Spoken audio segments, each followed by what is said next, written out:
आज हम लोग नया स्टार्ट कर रहे हैं मॉड्यूल अपना। ठीक है, आप लोगों के तो कुछ पुराने स्टूडेंट्स के कुछ मॉड्यूल्स कंप्लीट हुए हुए हैं जो आज फर्स्ट डे में आए हुए हैं। उनका डिजिटल मार्केटिंग का ये फर्स्ट मॉड्यूल है। जो हमारा कोर्स है इसको थोड़ा सा इंट्रो हल्का सा दे दूँ। डिजिटल मार्केटिंग का कोर्स बेसिकली इंटरनेट मार्केटिंग की स्ट्रेटजीज़ है कि भाई हम लोगों ने इंटरनेट के ऊपर किस तरीके से मार्केट करना है। और अगर हम कहें कि डिजिटल मार्केटिंग कोई एक स्ट्रेटजी है तो फिर तो मार्केटिंग नहीं कर पाएंगे। इसलिए कि भाई जब हमने इंटरनेट के ऊपर मार्केट करना है तो हर तरह की ऑडियंस अलग तरह के प्लेटफॉर्म को फोकस करती है। बहुत सारे लोग हैं जो यूट्यूब को फोकस करते हैं, बहुत सारे लोग हैं जो सोशल मीडिया को करते हैं, बहुत सारे लोग हैं जो फेसबुक पर आते ही नहीं हैं लेकिन गूगल बहुत ज़्यादा इस्तेमाल करते हैं, बहुत सारे लोग हैं जो वेबसाइट्स को फोकस करते हैं, बहुत सारे लोग हैं जो लोकल लिस्टिंग साइट्स जो होती हैं यानी गूगल के ऊपर जो बिज़नेस आ रहे होते हैं जिस पे डायरेक्शंस लिखा हुआ आ रहा होता है तो उसे कर रहे होते हैं। इसका मतलब क्या हुआ कि डिजिटल मार्केटिंग कोई एक स्ट्रेटेजी नहीं है। अगर हमने एज ए डिजिटल मार्केटर काम करना है तो हमें एक से ज़्यादा स्ट्रेटजीज पे काम करना है। और हम हर किसी के लिए जब काम शुरू करेंगे तो हम उसकी प्रोडक्ट को आइडेंटिफाई करेंगे और फिर हम ये देखेंगे कि उसकी प्रोडक्ट के लिए कौन सा प्लेटफॉर्म ज़्यादा फ्रूटफुल है ताकि हम उसको उस पर एडवर्टाइज़ करें। अगर फॉर एग्जांपल कोई स्टूडेंट मुझे कहे कि सर मुझे बस मेटा सिखा दें बस मेरी दुनिया बदल जाएगी, हाँ, तो ऐसे नहीं होगा। इसलिए कि फिर वो मेटा लिमिटेड हो जाएगा। वो एक ही तरह की चीज़ों को सिर्फ प्रमोट कर पाएगा, वो दूसरी चीज़ों को प्रमोट नहीं कर पाएगा जो मेटा पर सेल ही नहीं होती। जो मेटा मेटा पर मिसाल के तौर पर मैं कहता हूँ एक प्रोडक्ट है, लेकिन जो डोमेस्टिक प्रोडक्ट्स हैं, जो छोटी प्रोडक्ट्स हैं, जो छोटे यूज़र्स की प्रोडक्ट्स हैं, जो होम यूज़र्स की प्रोडक्ट्स हैं, इट्स ओके ये सेल होंगी फेसबुक पर, इंस्टा पर। लेकिन जो बड़ी प्रोडक्ट्स हैं, जो कमर्शियल प्रोडक्ट्स हैं, ये तो फेसबुक पर सेल नहीं होने वाली। इनको लिए हमें डिफरेंट प्लेटफॉर्म पर जाना होगा। हो सकता है हमें गूगल पर जाना हो। तो अगर कोई बंदा आगे नहीं भाई मुझे गूगल ऐड नहीं सीखना, भाई मुझे नहीं ये करना ही नहीं है, मुझे सारी की सारी मार्केटिंग ही फेसबुक पे करनी है, तो इसका मतलब क्या हुआ, फिर तो रिजल्ट्स नहीं आएंगे। थोड़े ही दिनों में वो डिसअपॉइंट होगा और छोड़ देगा। समटाइम ऐसा भी होता है कि हमारी प्रोडक्ट दो प्लेटफॉर्म्स की होती है और हमें पहले जिस प्लेटफॉर्म से अच्छा रिजल्ट आ रहा होता है नेक्स्ट उस पर अच्छा रिजल्ट नहीं आता, तो हम दूसरे प्लेटफॉर्म पे किसी प्रोडक्ट के लिए शिफ्ट कर जाते हैं। तो जब तक हमें ये पूरी डिजिटल मार्केटिंग की साइंस का नहीं पता होगा उस वक्त तक तो हम डिजिटल मार्केटिंग नहीं कर सकते। और इस कोर्स में हमने जो 5 मॉड्यूल्स रखे हुए हैं वो 5 वही टॉपिक्स रखे हुए हैं। हालांकि देखा जाए तो डिजिटल मार्केटिंग में ईमेल मार्केटिंग भी आ जाती है, but email marketing is not fruitful in these days. तो कोई भी बंदा अननोन ईमेल्स को तो चेक ही नहीं करता। और फिर जो मार्केटिंग ईमेल्स होती हैं वो आमतौर पर तो स्पैम में चली जाती हैं। तो जो मेल स्पैम में जाती है हर बंदा समझ रहा होता है कि भाई ये स्पैम है, इसे मैंने खोला तो पता नहीं कोई वायरस ही ना आ जाए। तो हम तो मेल चेक ही नहीं करते, हम तो सिर्फ वो वाली मेल चेक करते हैं जो नॉन मेल होती है। तो इसका मतलब क्या हुआ कि इससे रिजल्ट्स आने के चांसेस, हाँ, टारगेटेड ईमेल मार्केटिंग हो तो वो एक अलग चीज़ है। टारगेटेड ईमेल मार्केटिंग क्या है कि इस कॉलेज में 5,000 स्टूडेंट्स हैं, पीक सोल्यूशन वाले टाइम टू टाइम उनको कोर्स वाइज टारगेट करते हैं और ईमेल भेजते हैं। तो ये तो टारगेटेड मार्केटिंग हो गई ना।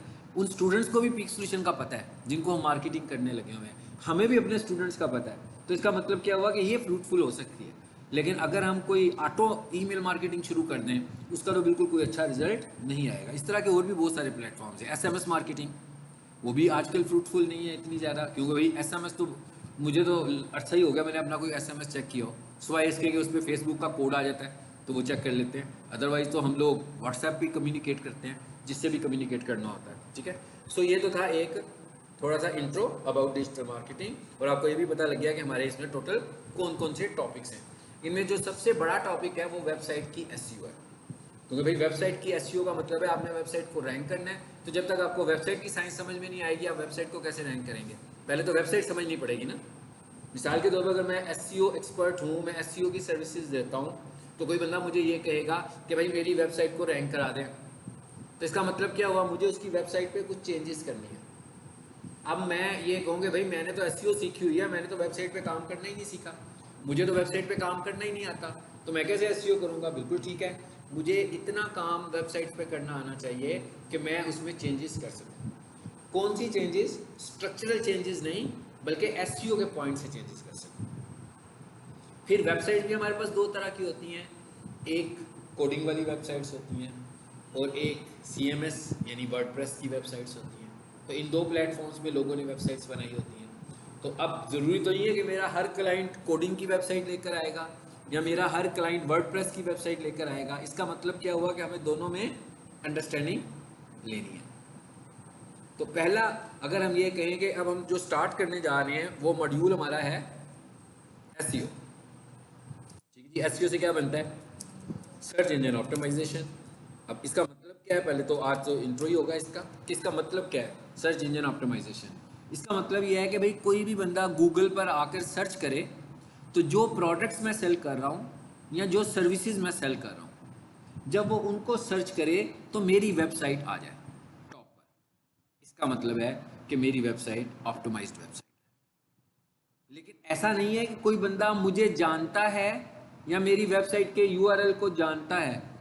जैसे मैं को एक बंदा लिखता है पीक सोल्यूशन, तो पीक सोल्यूशन की वेबसाइट आ जाएगी, इसमें तो कोई ऐसी बात नहीं है। पीक सोल्यूशन लिखेंगे तो पीक सोल्यूशन ही आएगा ना। स्टार्स अकेडमी लिखेंगे तो स्टार्स अकेडमी आएगा, किप्स अकेडमी लिखेंगे तो किप्स अकेडमी आएगा। लेकिन ये ऑप्टिमाइजेशन नहीं है, ये तो ऑलरेडी ब्रांड नॉलेज था उसके पास, उसको पता था कि भाई मुझे कहाँ जाना है। ये वाले क्लाइंट्स तो ऑलरेडी हमारे ही क्लाइंट्स हैं, मतलब इन्हें तो हमें मार्केट करने की ज़रूरत भी नहीं है। मतलब पीक सोल्यूशन जो बंदा लिखता है उसे मुझे मार्केटिंग करने की क्या ज़रूरत है भाई, वो तो ऑलरेडी मुझे जानता है। मार्केटिंग मुझे कहाँ पे करनी है? मार्केटिंग मुझे वहाँ पे करनी है जहाँ लोग हमें नहीं जानते। मतलब कहाँ नहीं जानते, मिसाल के तौर पर मैं कहता हूँ किसी गाँव से एक बच्चा है और वो लाहौर आया इसीलिए कि भाई मैंने एक अच्छा सा कोर्स करके जाना है।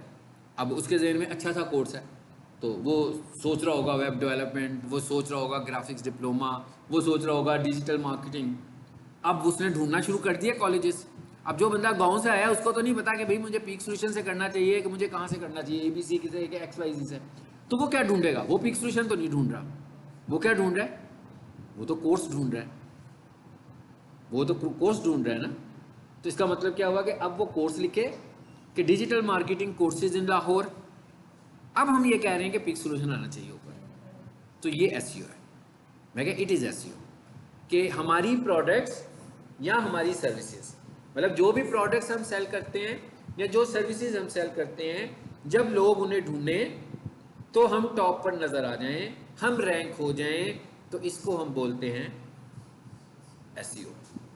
ऐसा नहीं है कि कोई बंदा हमें जानता हो और वो हमारा नाम लिखे तो हम नज़र आ जाएं। मतलब कोई बंदा किप्स अकेडमी लिखे तो किप्स अकेडमी आएगी। लेकिन अगर मैं ये कहता हूँ हम लिखे ना ऑनलाइन MD कैट प्रिपरेशन, तो किप्स अकेडमी आनी चाहिए, यहाँ स्टार्स अकेडमी आनी चाहिए। तो ये एसईओ है। ब्रांड नेम से अगर हम हमें कोई ढूंढेगा वो तो ऑलरेडी मार्केट हो चुका हुआ है, वो तो हमें पहले से ही जानता है, तो ये एसईओ नहीं है।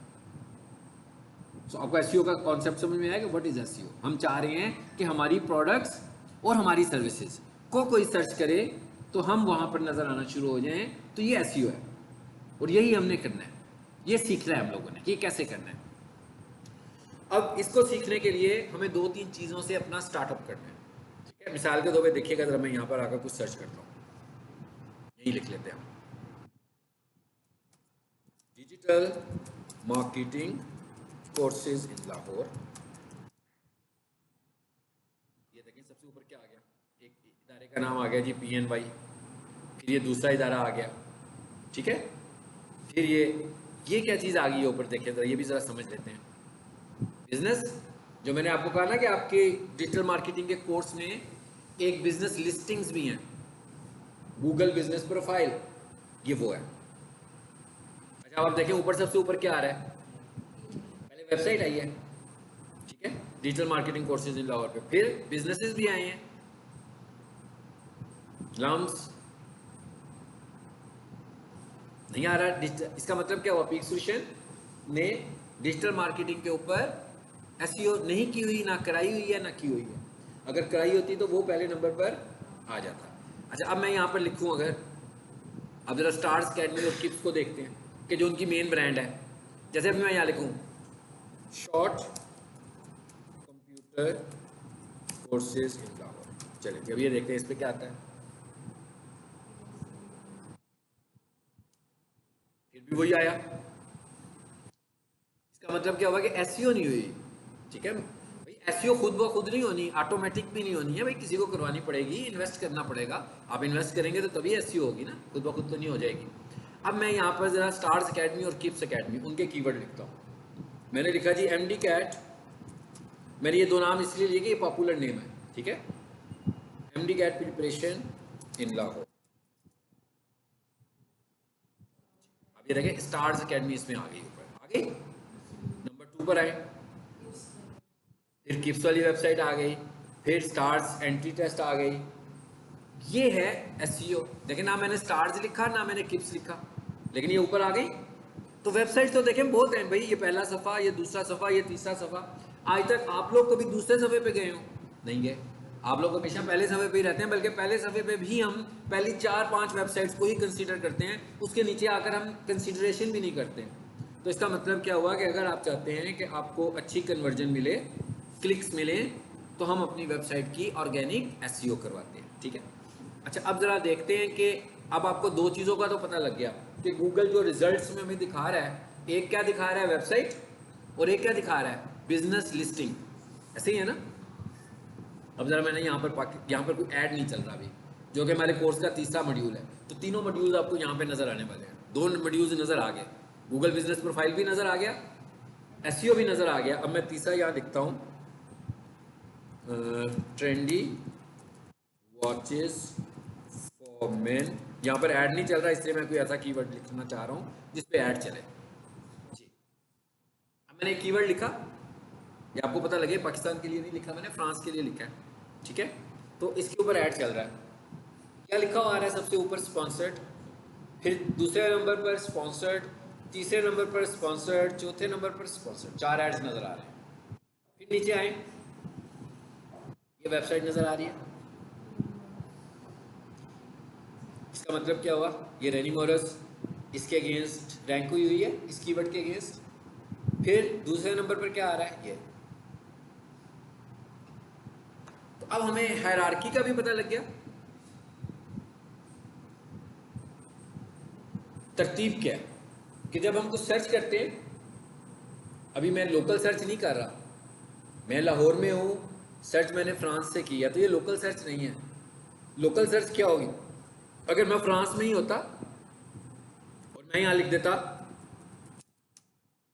नियर मी, यानी मैं ये सर्च भी फ्रांस में बैठ के ही कर रहा होता, मेरी लोकेशन भी फ्रांस की होती, इस वेबसाइट की लोकेशन भी फ्रांस की है, मैंने नियर मी लिखा, तो ये मैं लोकल सर्च कर रहा हूँ। अभी तो मैं लोकल सर्च नहीं कर रहा, तो उसने मुझे बताया। अब आपको ये फील हुआ कि जब आप लोकल सर्च करते हैं, पहले थी एक ग्लोबल सर्च थी ना, जैसे ही आप लोकल सर्च पे आते हो तो सबसे ऊपर क्या आता है, प्लेसेस, यानी हायरार्की तब्दील हो गई, तरतीब चेंज हो गई कि आप लोकल सर्च में आए तो सबसे ऊपर क्या आ गया, प्लेसेस। हाँ, अगर इसके ऊपर कोई ऐड चल रहा होता तो उसके ऊपर आ जाता ऐड, फिर क्या आता, फिर वो वेबसाइट आती जो रैंक हुई हुई है। अब फ्रांस नहीं है तो इसलिए ये इस्लामाबाद की वेबसाइट्स आ रही हैं, देखें ऐसे ही है ना। तो हमें तरतीब पता लग गई, और ये हमारे कोर्स के 3 मॉड्यूल भी हैं। Google business profile, that is places, Google ads जहाँ पे स्पॉन्सर्ड लिखा हुआ है, ये मेरा ख्याल है आप लोगों ने भी खत्म किया शायद ये वाला, है ना। और तीसरे नंबर पर आ गया एसईओ। तो ये 3 हमारे कोर्स के मॉड्यूल भी हैं, ठीक है। तो हमें ये तरतीब पता लग गई कि भाई गूगल रिजल्ट्स कैसे दिखाता है, अगर किसी ने ऐड लगाया होगा कीवर्ड पे तो सबसे ऊपर वो ऐड आएगा। अगर आपकी सर्च लोकल होगी तो दूसरे नंबर पर लोकल रिजल्ट्स आएंगे, और फिर तीसरे नंबर पर वेबसाइट। अगर आपकी सर्च लोकल नहीं है तो ऊपर क्या आएगा, ऐड आएगा, और फिर क्या आएंगी, एसईओ वाली वेबसाइट्स आएंगी। अब हमें एक चीज़ और पता लग गई, क्या कि भाई ये गूगल एड्स, भाई गूगल एड्स समझते हैं ना सब लोग, न्यू स्टूडेंट्स, गूगल के ऊपर एड्स आते हैं, वेबसाइट्स पे भी ऐड आते हैं, देखे ना आपने। अभी आप उर्दू पॉइंट खोलो, न्यूज़ पढ़ रहे हैं, साथ साथ बहुत सारे एड्स नज़र आने शुरू हो जाएंगे आपको। आप जियो टीवी पर जाएं, आपको एड्स नज़र आएंगे। फिर आप यूट्यूब पर जाते हैं, वहाँ पर भी एड्स नज़र आते हैं। यूट्यूब पर भी वीडियो देख रहे हैं, खुद ब खुद एक ऐड आता है जिसपे सम टाइम 5 सेकंड का टाइमर लगा होता है, सम टाइम 15 सेकंड का टाइमर लगा होता है, और उतनी देर के लिए हमारा ऐड चलता है। ये तीनों तरह के जो एड्स हैं ये गूगल ऐड से लगते हैं। इनको हम गूगल ऐड भी बोलते हैं और इनको हम पीपीसी ऐड भी बोलते हैं। PPC स्टैंड फॉर पे पर क्लिक। ये आप लोगों ने पढ़ना है, आपने और आपने अभी पढ़ना है, ठीक है। ये मॉड्यूल अभी आपका शुरू ही नहीं हुआ। अब अगला क्वेश्चन ये हमारे सामने आ रहा है कि भाई शुरू तो हम एसईओ कर रहे हैं, एसईओ वर्सेस पीपीसी। इसको और मैं दूसरे तरीके से कहूं तो SEO versus SEM. PPC means Google ads को या पीपीसी एड्स को हम सर्च इंजन मार्केटिंग भी कहते हैं। इसको हम क्या कहते हैं? Search engine marketing, search engine optimisation organic, search engine marketing paid. Paid means Google ads, paid means PPC ads, और ऑप्टिमाइजेशन मींस एसईओ। जब हम किसी की एसईओ करेंगे तो हमें गूगल को कुछ नहीं पे करना। जब हम गूगल का एड रन करेंगे तो हमें गूगल को पे करना है। एसईओ के रिजल्ट्स आज की तारीख में नहीं आएंगे। एसईओ बिल्कुल ऐसे ही है जैसे आज आपने 3 महीने के कोर्स में एडमिशन लिया है, तो इसका मतलब क्या हुआ? अब आपको 3 महीने के बाद सर्टिफिकेट मिलेगा।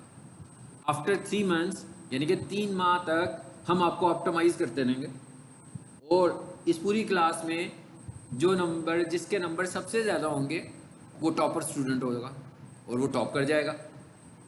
तो इसका मतलब क्या हुआ कि टॉप कौन कर रहा है? जो डिजिटल मार्केटिंग के कोर्स के ज़्यादा से ज़्यादा फैक्टर्स को पूरा कर रहा है। ऐसे ही है ना? यानी टॉप कौन कर रहा है? जो ज़्यादा फैक्टर्स को पूरा कर रहा है। और कौन टॉप नहीं कर रहा? जो कम फैक्टर्स को पूरा कर रहा है, जो बिल्कुल ही ना क्लास में आता है, ना पढ़ता है, ना कुछ करता है, वो लेस देन 10% पर चला जाएगा। इसका मतलब क्या हुआ कि उसने कोर्स के स्टैंडर्ड्स पूरे नहीं किए। तो टॉप पर वेबसाइट कौन सी आएगी एसईओ में? जो गूगल के स्टैंडर्ड्स को पूरा करेगी। तो जो सबसे ज्यादा गूगल के स्टैंडर्ड्स को पूरा करेंगे वो टॉप पर आ जाएगा, जो उससे कम कर रहा होगा वो दूसरे नंबर पर आ जाएगा। इस तरह से रैंकिंग होगी। मगर गूगल ये वाली रैंकिंग करने के लिए जो सिस्टम इस्तेमाल कर रहा है वो क्या है? वो कहता है कि भाई आपने मेरे स्टैंडर्ड्स को फॉलो करना है और कम से कम 2 से 3 महीने तक फॉलो करते रहना है। फिर 3 महीने के बाद मैं इनसाइट्स लूंगा और मैं देखूंगा जो सबसे ज़्यादा मेरे स्टैंडर्ड्स को फॉलो कर रहा होगा मैं उसको टॉप पे दिखाऊंगा। ऐसा नहीं है कि आज रात बैठे रहें और काम करते रहें और कहें भाई आज सब कुछ कर देना हमने, तो सुबह हम रैंक कर जाएं। गूगल एसईओ ऐसे नहीं होगी, मगर पीपीसी ऐड ऐसे होगा। ऐड जब रन करेंगे तो हम गूगल को 1000 रुपया देंगे कि भाई हमारी वेबसाइट को टॉप पे लगा दो। कैसे लगा दो? ये 3 कीवर्ड्स के अगेंस्ट लगा दो। तो गूगल क्या करेगा? उन 3 कीवर्ड्स के अगेंस्ट जैसे ही हमारा ऐड अप्रूव होगा फौरी तौर पर हमारी वेबसाइट नजर आनी शुरू हो जाएगी। लेकिन हमने बजट कितना लगाया? 1000 रुपया। अब 1000 रुपये के अगेंस्ट हमें क्लिक्स होने शुरू हो जाएंगे। मिसाल के तौर पर मैं कहता हूँ पहला क्लिक हुआ 100 रुपये लग गए, दूसरा क्लिक हुआ 50 रुपये लग गए, फिर एक और क्लिक हुआ 20 रुपये लग गए, फिर क्लिक हुआ 80 रुपीज़ लग गए। तो क्या हुआ? किसी स्टेज पे जाकर कुछ 4-5 घंटों के बाद, 6-7 घंटों के बाद पता लगा भाई 1000 रुपये पूरे हो गए। अब आपका गूगल ऐड नजर आना बंद, यानी अब आपको गूगल ऐड नजर नहीं आएगा। हाँ, अब अगर मैं दोबारा से 1000 रुपया इन्वेस्ट करूंगा फिर से मेरा ऐड नजर आना शुरू हो जाएगा, लेकिन मुझे इन्वेस्ट करना पड़ेगा। तो इसका मतलब क्या हुआ? पीपीसी जो है वो क्या है? पेड है। अब कोई भी बंदा कितनी देर पेड एडवर्टीजमेंट कर सकता है ये भी आपको भी पता है। एडवर्टीजमेंट करने के लिए कोई एक खास बजट होता है ना, जो प्रॉफिट में से निकाला जाता है। तो वो ऐसा बजट तो नहीं है कि भाई एक बंदा कहे कि भाई ओके भाई ठीक है भाई टॉप पे रहना है, रोजाना 1000 रुपये का ऐड लगा दो।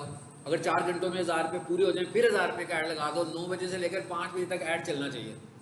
पता लगा जनाब इसके ऊपर डेली बजट जो आपका आना शुरू हो गया ना, कोई 10,000 आ रहा है, किसी का 20 आ रहा है, किसी का 30 आ रहा है, तो 30 को मल्टीप्लाई करें 30 से, फिर उसको मल्टीप्लाई करें 12 से, तो ये आपका 1 साल का बजट हो गया। तो इतनी तो एडवर्टीजमेंट कोई नहीं कर पाएगा। ये तो बहुत ही मुश्किल काम है, ठीक है ना। वो तो अपनी शॉप या अपना बिजनेस बंद कर देगा कि भाई नुकसान होना शुरू हो गया। एसईओ में क्या होता है? एसईओ में पेड नहीं है। अभी देखिए मैं यहाँ पर एक कीवर्ड लिखता हूँ तो आपको अंदाजा होगा।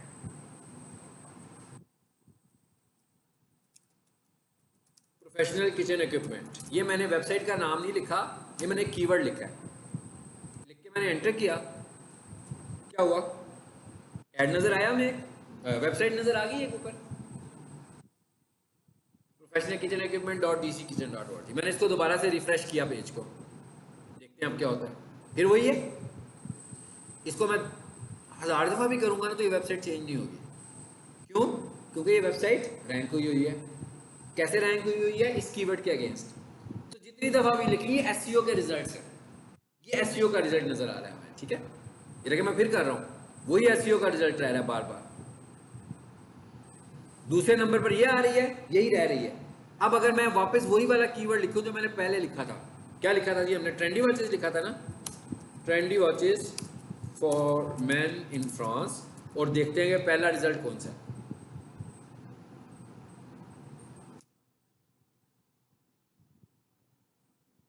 अब मैंने इसको दोबारा से क्लिक किया, ऐड नज़र आना ही बंद हो गया पहली बात तो, क्योंकि मैंने काफ़ी दफ़ा इस ऐड को देख लिया ना। मैं क्या, मैंने काफ़ी दफ़ा देख लिया तो ऐड पे तो पेड इंप्रेशन है ना, उसकी कोई काउंट तो होगा। यानी अगर वो मुझे कह रहा है कि 1000 रुपया लगाओ तो मैक्सिमम कितनी दफ़ा दिखाएगा, उसने कुछ डिसाइड तो किया होगा। जैसे टीवी पर ऐड नज़र आता है, केबल पे ऐड नज़र आता है, तो इसमें हम कुछ उसको पे करते हैं, तो कहते हैं जनाब इतनी दफ़ा दोगे तो उसके इतने इंप्रेशन आएंगे, इतने सेकंड्स के या इतने मिनट्स के आएंगे, उसके बाद तो वो नहीं नज़र आएंगे आपको। चलेंगे यहाँ पर आए, फिर वापस लिख लेते हैं ट्रेंडी वॉचेस फॉर मैन। एक तो आपको ये भी पता लगा कि वॉचेस के ऊपर कोई पाकिस्तान में ऐड नहीं दे रहा, दे रहा होता तो आ जाता ना जी। अब ये एक वेबसाइट आई, फिर से करें, इस पे चेंज होगी वेबसाइट।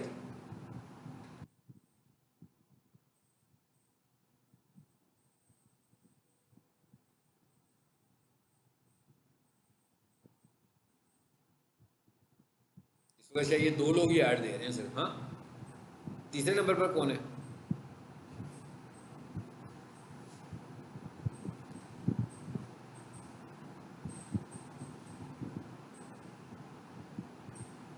जिसका शायद बजट ज़्यादा है।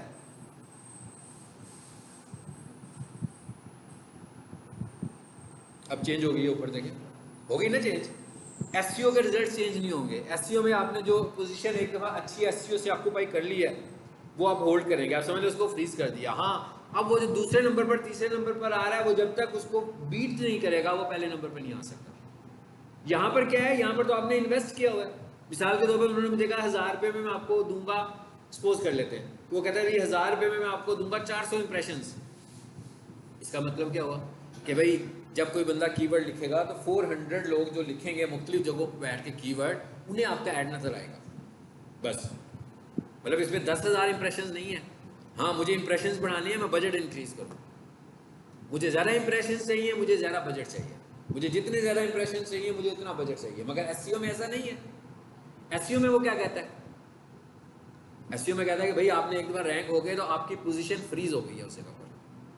ये अब हम एक क्रॉस कंपैरिजन कर रहे हैं ना, कि अगर आपको कोई बंदा कहे भाई अब तो एसईओ का दौर ही नहीं रहा, अब तो गूगल ऐड आ गया, भाई एसईओ करके क्या करोगे?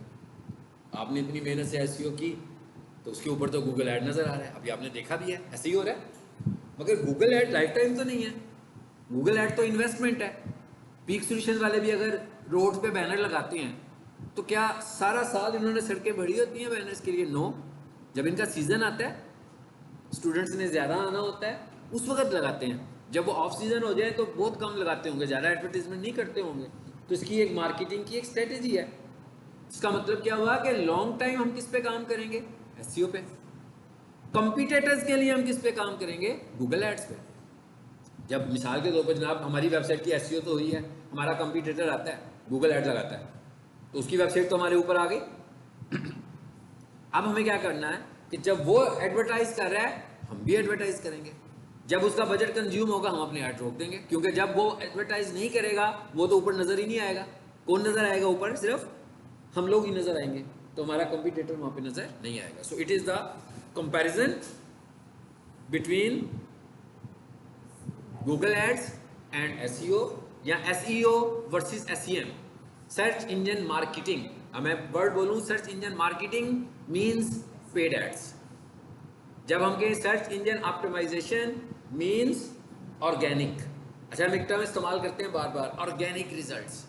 ऑर्गेनिक रिजल्ट्स का मतलब है कि हम इस पे इन्वेस्ट नहीं कर रहे, हम ऑप्टिमाइजेशन कर रहे हैं। ऑप्टिमाइजेशन का मतलब क्या? कि हम प्लेटफॉर्म फ्रेंडली सेटिंग्स कर रहे हैं। उस प्लेटफॉर्म को जो सेटिंग्स चाहिए जिसकी वजह से वो रैंक करेगा, उसे हम बोलते हैं ऑर्गेनिक। यानी उसमें हम इन्वेस्टमेंट नहीं कर रहे। हाँ, एसईओ में अगर किसी पीक सॉल्यूशन ने इन्वेस्ट करना है एसईओ में, तो वो ऑप्टिमाइजर को पैसे देंगे बस।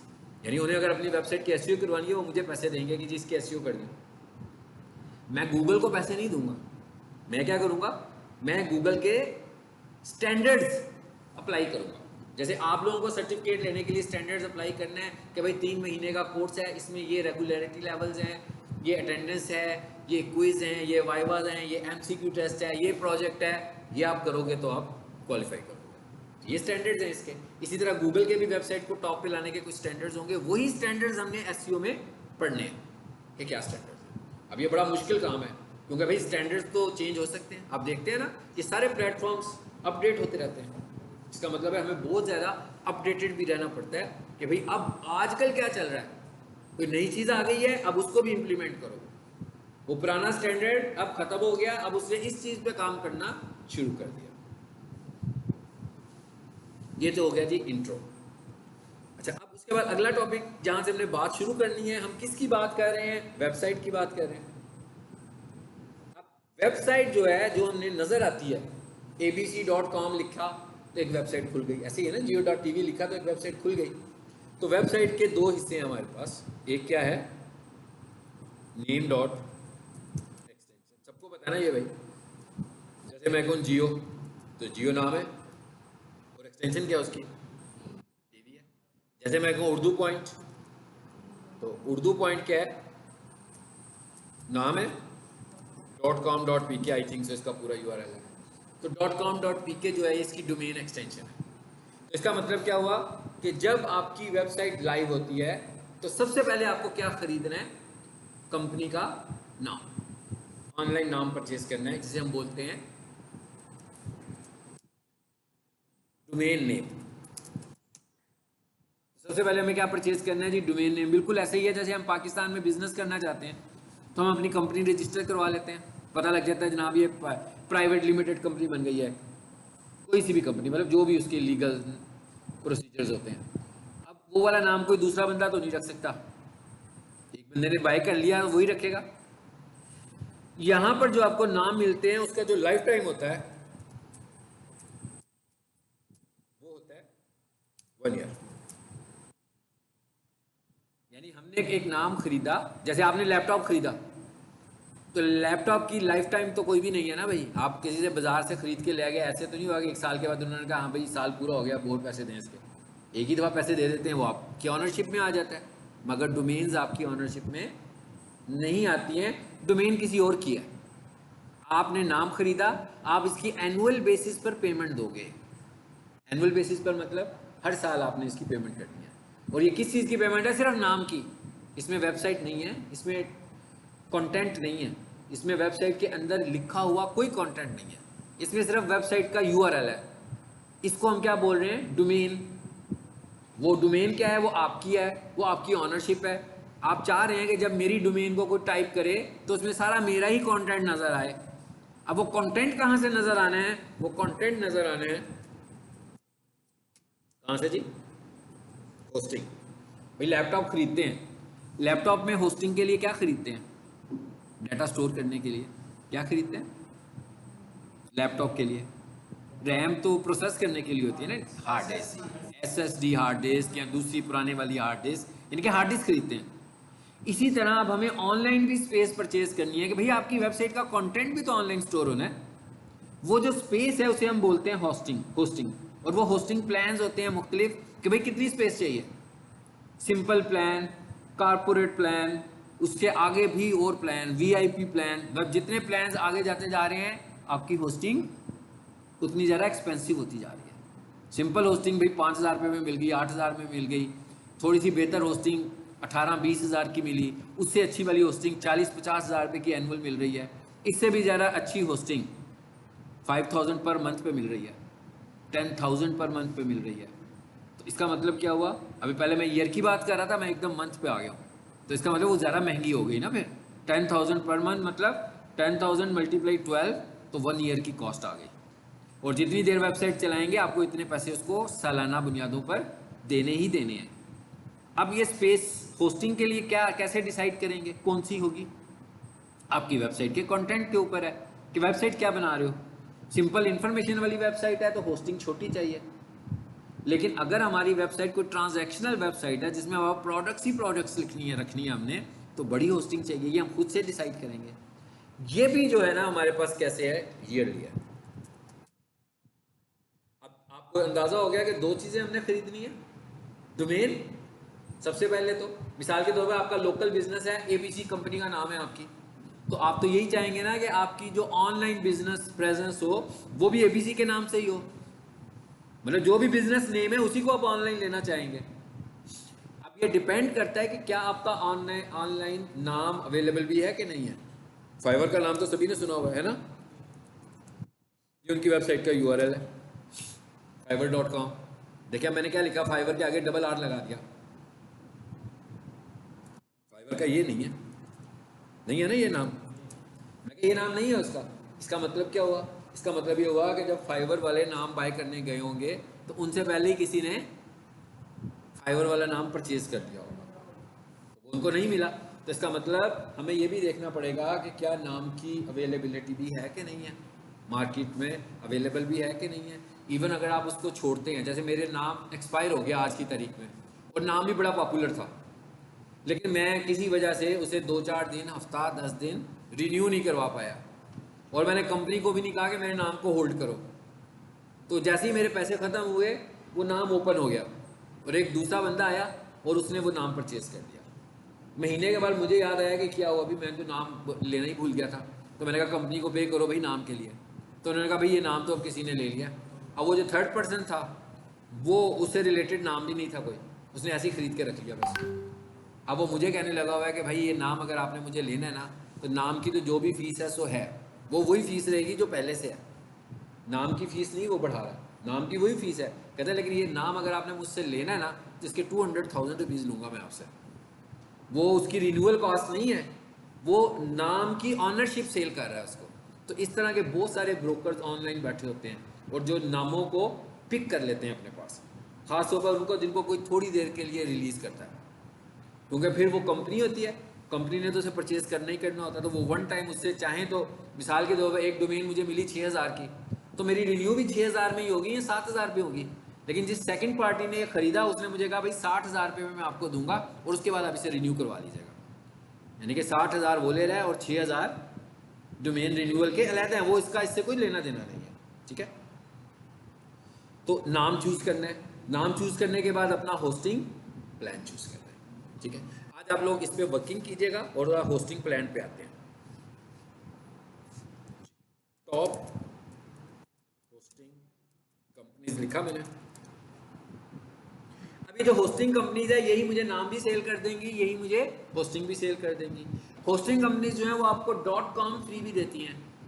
.com कहते हैं भाई .com की एक्सटेंशन अगर आपको लेनी है तो ले लें। मिसाल के तौर पर मेरा बिजनेस है abc.com के नाम से, मैंने कहा इस ओके भाई आप होस्टिंग फ्री दे रहे हो तो मुझे ये नाम भी जो है ना फ्री रजिस्टर कर दें।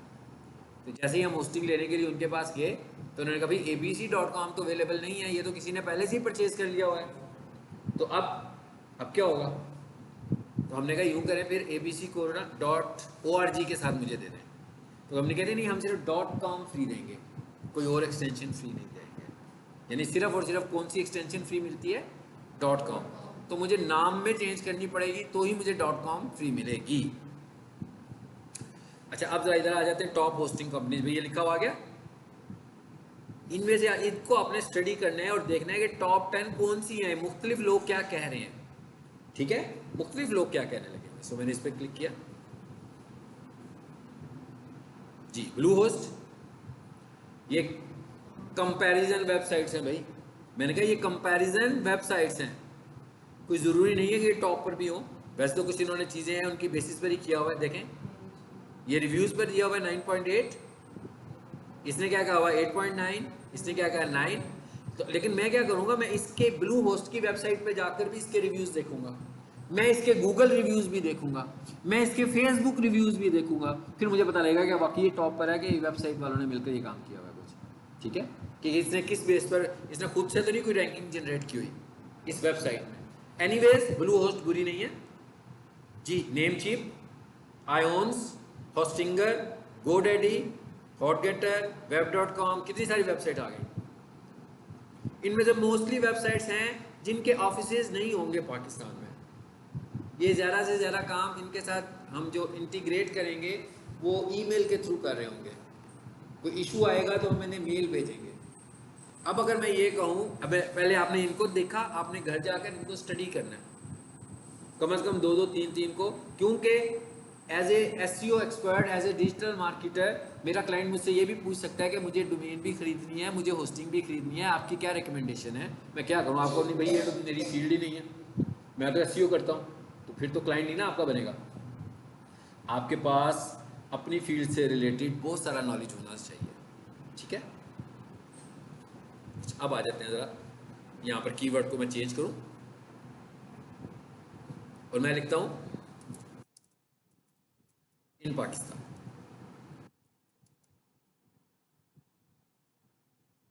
आगे कितने सारे नाम आ रहे हैं जी, होस्टिंगर आ रहा है, होस्टिंगर वाला .pk।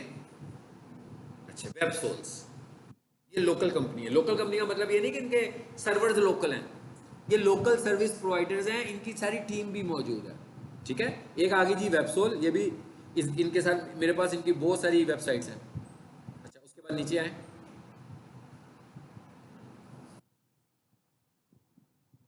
वेबसोल फिर आ गई नीचे। एक ये अच्छी वेबसाइट है, मैं 2-3 आपको अच्छी वेबसाइट्स के नाम बता रहा हूँ जो लोकली तौर पर अच्छी सर्विसेज दे रहे हैं। सर्वर सी भी अच्छी है, सर्वर C.pk, इनकी भी सर्विसेज, इनसे आप डोमेन बाय करें, इनसे आप होस्टिंग बाय करें, क्योंकि देखें होस्टिंग बाय करने का मतलब है कि हमें होस्टिंग सर्वर सिक्योर चाहिए, तो वेबसोल का होस्टिंग सर्वर भी सिक्योर है और इसका होस्टिंग सर्वर भी सिक्योर है, मतलब इन्फेक्शन बहुत कम आती हैं। ये देखें ऊपर क्या आ गया, टॉप होस्टिंग कंपनीज, ऊपर वेबसोल आ गया, ये कितने सारे आ गए हैं। अब ये कुछ नीचे जिनके ऐड चल रहे हैं, कुछ नए भी होंगे।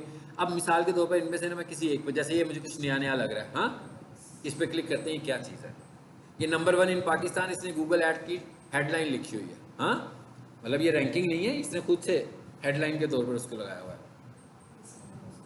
जी। आ जाए ज़रा, आ गया वेब होस्टिंग।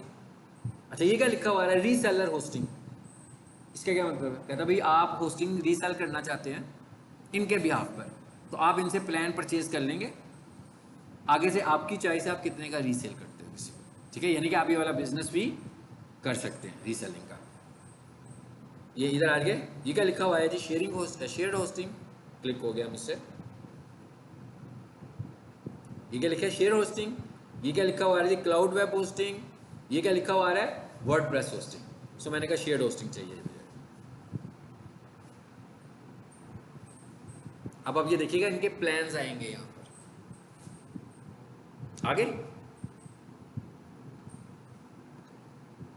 ये चीज़ें आपको पहले समझनी है, इसलिए कि आप डिजिटल मार्केटर हो, आप SEO कर रहे हो। SEO किसकी हो रही है, वेबसाइट की हो रही है। ये देखिए इसका पहला प्लान क्या आ रहा है, 2.9, अबाउट $3। $3 का मतलब क्या हुआ, तकरीबन 900 रुपया। 12 × 9 तकरीबन कितने हो गए, टैक्स भी डालेंगे हम, टैक्स भी पड़ेगा, बिल्कुल ठीक है, तो 1000 हो गया पर मंथ। तो अब आपको पता लगे इसकी एनुअल कॉस्ट क्या आ जाएगी, हाँ। अच्छा, इसमें दे क्या रहा है वो देखें, 1 वेबसाइट, अनलिमिटेड बैंडविड्थ। अच्छा, ये टर्म एक नई इस्तेमाल हुई, बैंडविड्थ, इसका क्या मतलब होता है, मैं आपको एक्सप्लेन करता हूँ। 30 GB NVRAM SSD hard disk space.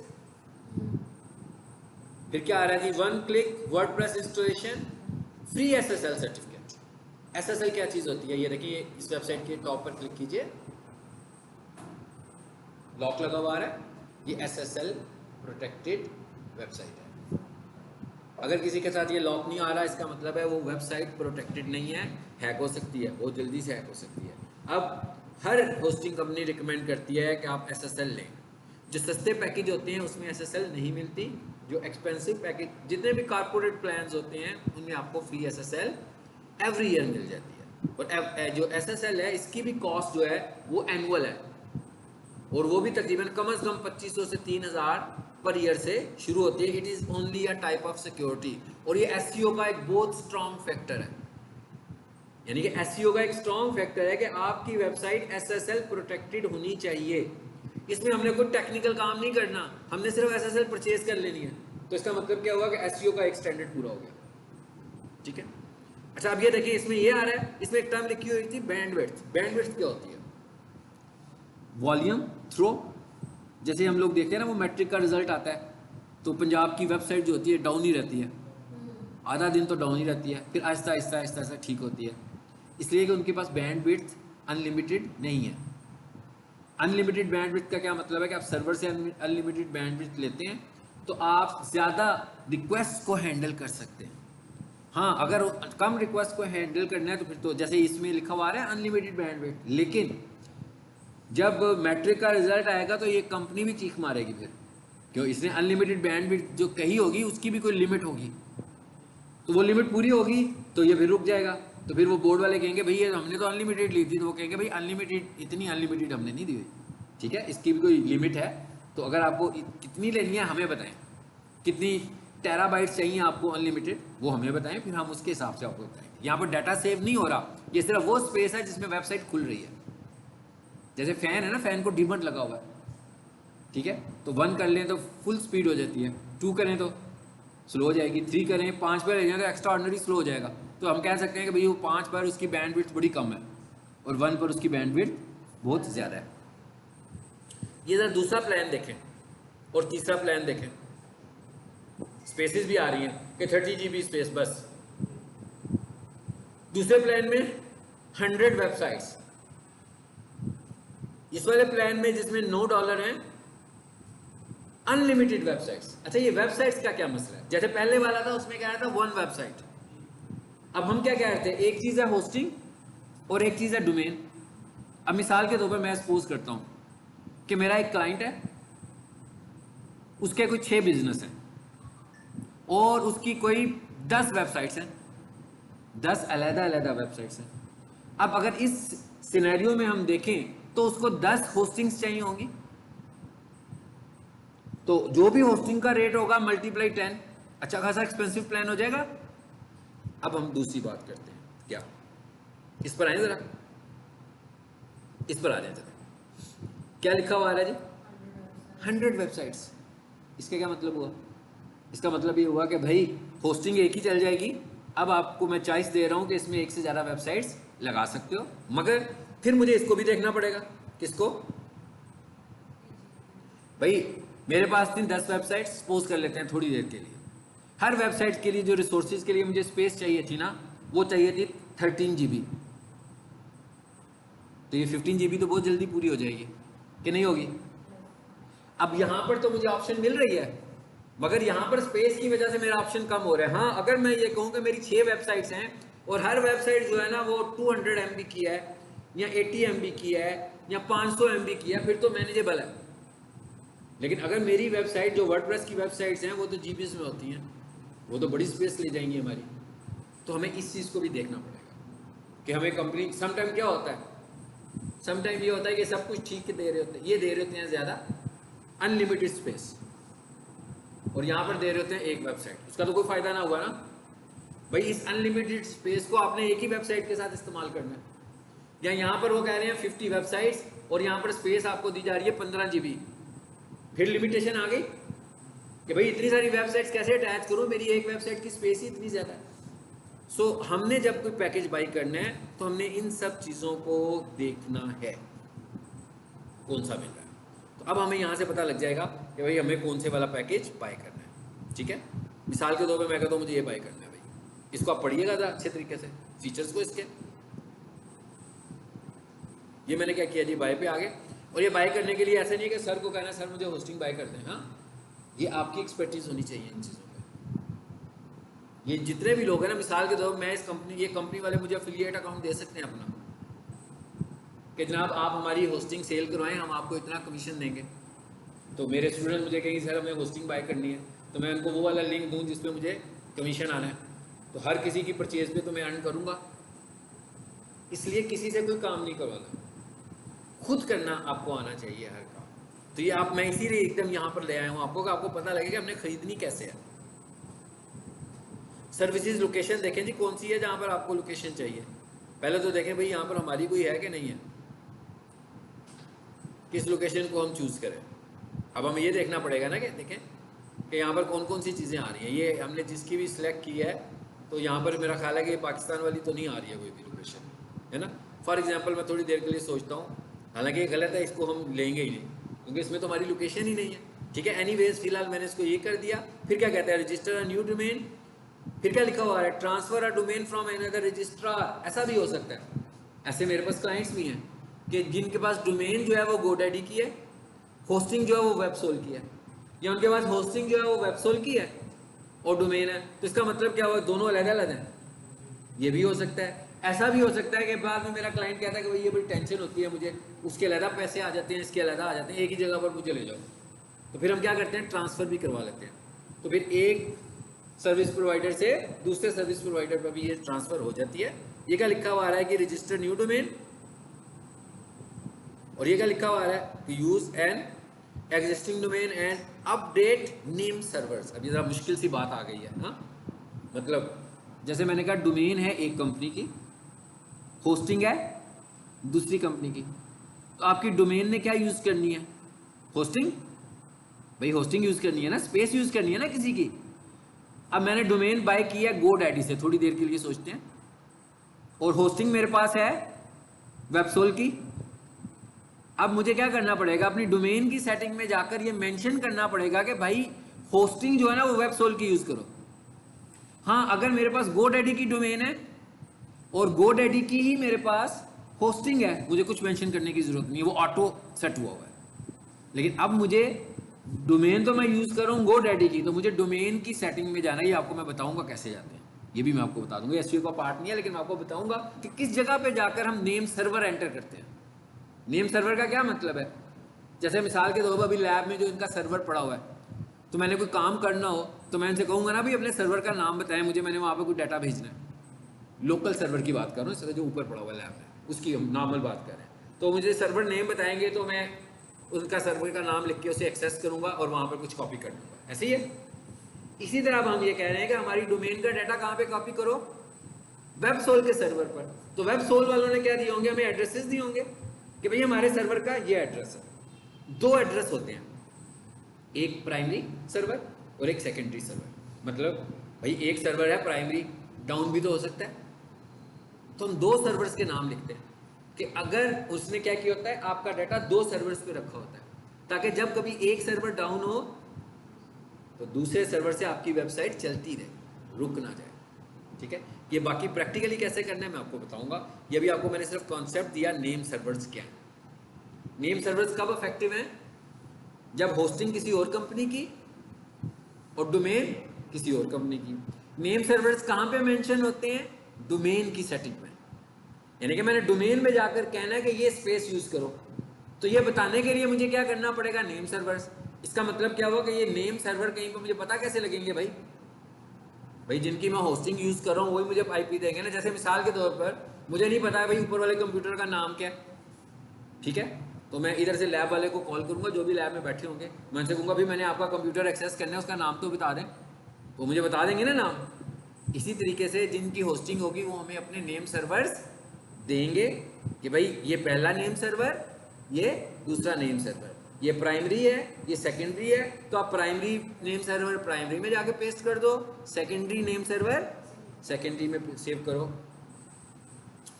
ठीक है, ये था हमारा एक इंट्रोडक्शन जिसमें हमने अभी आज सारा बैकग्राउंड आपका बना रहा हूँ मैं कि आपकी थॉट्स प्रोफेशनल्स वाली हों। ऐसा नहीं है कि हम बस एसईओ पढ़ रहे हैं तो एसईओ को टारगेट कर रहे हैं।